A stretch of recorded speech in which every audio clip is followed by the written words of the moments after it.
नमस्कार। आज की कहानी 12th क्लास के आईसीएसई सिलेबस से है। मुझे कई बच्चों ने रिक्वेस्ट की थी कि वो अपने सिलेबस की कहानी सुनना चाहते हैं। कहानी बहुत अच्छी है। तो आज की कहानी का शीर्षक है संस्कार और भावना। यह कहानी साहित्यकार श्री विष्णु प्रभाकर जी ने लिखी है। तो सुनिए।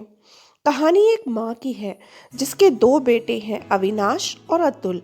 कहानी में अतुल की पत्नी का नाम उमा है और अविनाश की पत्नी का नाम नहीं लिया गया है, परंतु उन्हीं के विषय में बातचीत होती रहती है। तो शुरुआत होती है माँ और उमा के वार्तालाप से, यानी बातचीत से। माँ कहती है, उमा, तूने कुछ सुना है? उमा आश्चर्य से पूछती है, क्या माताजी? माँ बताती हैं, पिछले महीने अविनाश बहुत बीमार पड़ा था। मुझे मिश्रानी यानी खाना बनाने वाली ने बताया था। वह कह रही थी कि उसकी पत्नी ने अपने प्राणों की परवाह न करते हुए भी अपने पति को अकेले ही बचा लिया। अब उमा के पूछने पर माताजी बताती हैं कि उसे हैजा हुआ था और दुखी होती हैं कि हमें पता भी नहीं चला। तो उमा कहती है कि बड़ी भाभी देखने में तो भोली भाली लगती हैं। इस पर माँ अचरज से उमा की ओर देखकर पूछती है, तूने अविनाश की बहू को कब देखा है? तो इस पर जवाब में उमा बताती है कि माताजी, एक दिन जब आपको मैंने भैया के लिए बहुत उदास और दुखी देखा तो मैं भाभी से मिलने गई थी। तब पहले तो वो मेरी बात सुनकर मुस्कुरा दी। अब माँ पूछती है, ऐसा क्या कहा था तुमने? उमा बोली, माँ, मैंने उससे जाते ही कह दिया, तुम्हारी वजह से ही बड़े भैया हमसे अलग हुए हैं। तुम अब भी चाहो तो उन्हें छोड़ सकती हो, जिससे वे वापस अपने परिवार के पास लौटकर आ सकते हैं। माँ का हृदय तोड़ना अत्याचार है। तुम अपने प्राण देकर भी इसका प्रायश्चित नहीं कर सकती हो। माँ का चेहरा तो देखने लायक था, जैसे वह मन ही मन अपनी छोटी बहू पर गर्व कर रही हो। वे पूछती हैं, तो उसने क्या कहा? उमा ने आगे उत्तर दिया, माताजी, उन्होंने ही बताया कि अतुल भी वहां दफ्तर के काम से आया जाया करते हैं। और माताजी, मुझे उनके सामने ऐसा लग रहा था जैसे मैं उनकी मीठी मीठी बातों से मोहित होने लगी हूँ। फिर मैं तो वहां से उसी समय चली आई। अब माँ थोड़ा भावुक होकर बोलती हैं, अतुल भी चाहे काम से ही सही वहां जाता है, तुम भी चाहे लड़ने के बहाने से ही, लेकिन वहां हो आई हो। परंतु मैं ही इन संस्कारों और परंपराओं के बंधन को तोड़ नहीं पाई हूँ।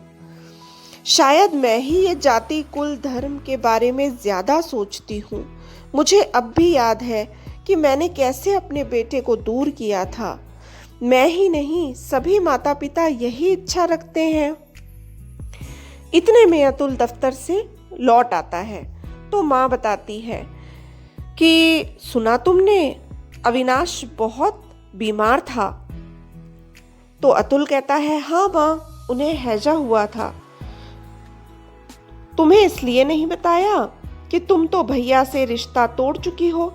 अब माँ गुस्से में आकर पूछती है, तुम कहना चाहते हो कि मैं निर्दयी और कठोर हूँ? अतुल कहता है, हाँ माँ, तुम कायर भी हो। अपने संस्कार की बेड़ियों को तोड़ने की क्षमता तुम्हारे पास नहीं है। घर का माहौल थोड़ा गर्म हो जाता है। उमा कहती है, आपको कुछ करना चाहिए था, आपके भाई हैं वो। अतुल उमा की ओर मुड़कर जवाब देता है, देखो उमा, भाभी से बढ़कर भैया का और कोई नहीं है। अब हमें यह सच्चाई को मान लेना चाहिए। इतने में मिश्रानी आती है, रसोई में जाकर काम शुरू करती है। माताजी भी रसोई में जाकर उससे कुछ पूछताछ करती हैं और वापस आकर कहती हैं, अरे अतुल, सुना तूने, अविनाश ठीक हो गया तो अब उसकी बहू बहुत ज्यादा बीमार हो गई है। शायद उसने अपने स्वास्थ्य की बिल्कुल परवाह नहीं की होगी। अब अतुल परेशान सा होकर हाथ मलते हुए बताता है, भाभी ने तो भैया को बचा लिया, परंतु भैया के पास इतना सामर्थ्य नहीं है कि वह भाभी को बचा पाए। उनके पास यदि धन की कमी भी होगी तो वो किसी से नहीं मांगेंगे। वे तो फौलाद के समान हैं जो टूट जाता है पर झुकता नहीं है। अब माँ से चुप नहीं रहा जाता, मानो ममता का सागर उसके हृदय में फूट पड़ा हो। बोली, अतुल, उमा, मैं जानती हूँ कि यदि बहू को कुछ हो गया तो अविनाश भी जीवित नहीं रह सकेगा। वह उससे बहुत प्रेम करता है। अतुल, चलो हम अविनाश के पास जाएंगे।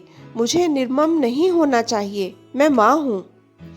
अब अतुल कुछ सोचकर कहता है, माँ तुम बहुत अच्छी हो, पर एक बार फिर से सोच लो, उस दूसरी जाति की बंगाली भाभी को तुम्हें इस घर में भी लाना पड़ सकता है।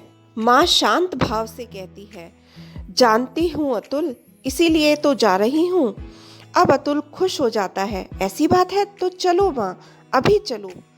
राम सिंह, तांगा ले आओ। तो इस तरह से ये कहानी समाप्त होती है और कहानी के अंत में फिर से उमा वही बातें कहती है जो उसने एक किताब में पढ़ी थी, कि जिन बातों का हम प्राण देकर भी विरोध करने को तैयार होते हैं, एक समय आता है जब चाहे किसी कारण से भी हो, हम उन्हीं बातों को स्वीकार कर लेते हैं। हमें इतना कठोर और कट्टर नहीं होना चाहिए। इसी के साथ यह कहानी यहीं समाप्त होती है। क्या आपने पहले भी यह कहानी सुनी है? कमेंट में ज़रूर बताएं। लाइक और शेयर करें। सुनने के लिए धन्यवाद और नमस्कार।